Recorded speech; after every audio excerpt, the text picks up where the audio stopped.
From 1985 until the mid-2020s, the Middle East was defined by a shadow war.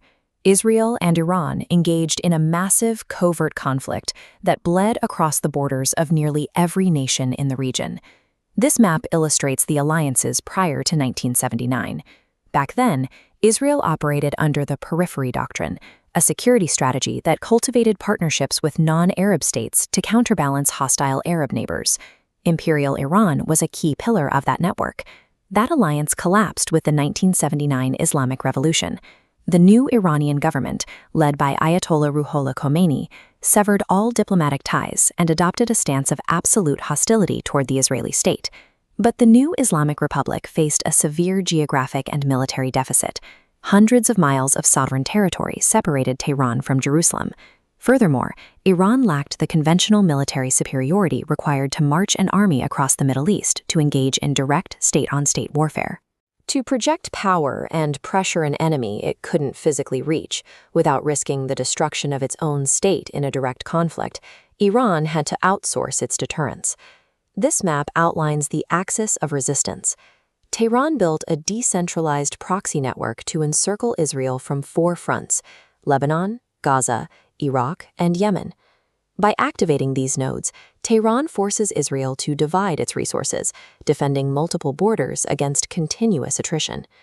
While proxies offer Tehran plausible deniability, they introduce a massive vulnerability. To remain lethal, non-state militias require highly complex, continuous supply chains running straight through hostile territory. What began in the 1980s as clandestine financial support and basic guerrilla training evolved into major logistical pipelines. Soon, Iran began moving thousands of advanced rockets, drones, and heavy munitions across the region in broad daylight. This logistical architecture allowed Tehran to position advanced munitions on every Israeli border, projecting force through foreign soil while keeping the Iranian homeland insulated from the front lines.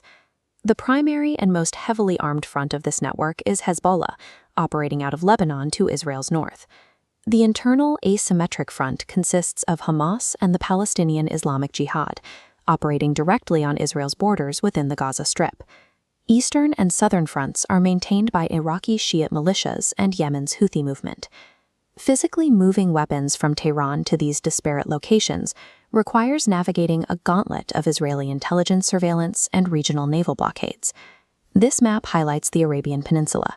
For Yemen, Iran's Islamic Revolutionary Guard Corps established an air bridge with daily flights.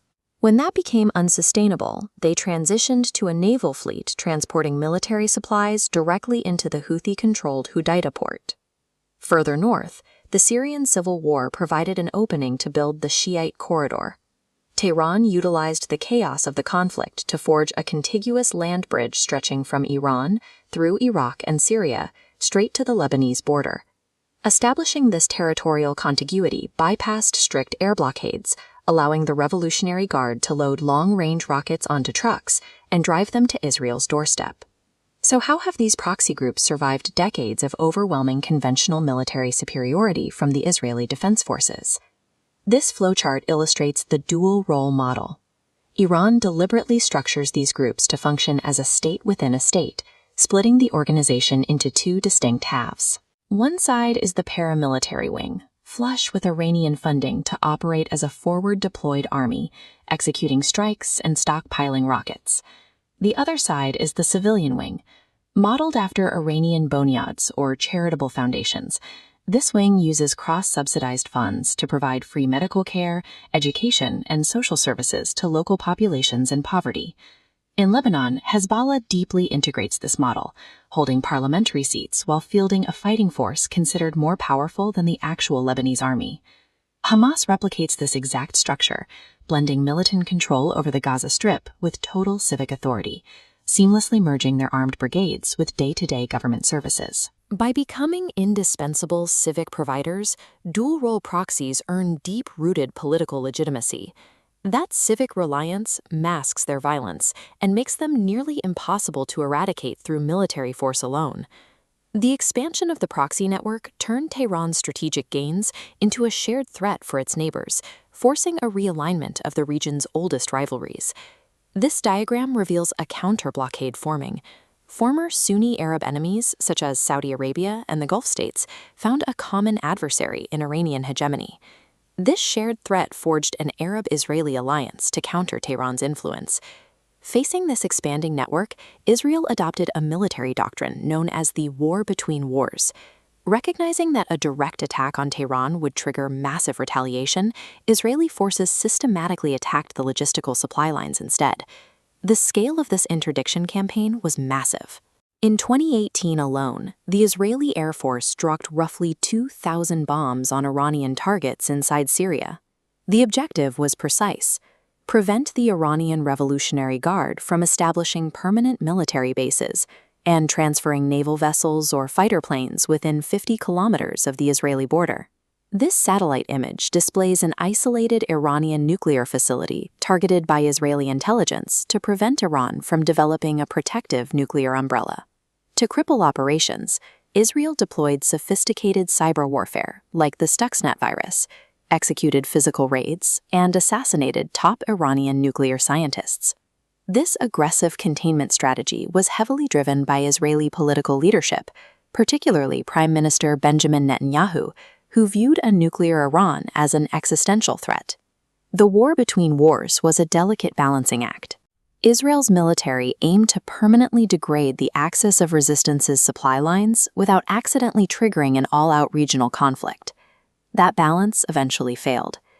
Iran's proxy strategy in Syria succeeded so thoroughly that it transitioned from covert logistical aid to overt permanent military entrenchment.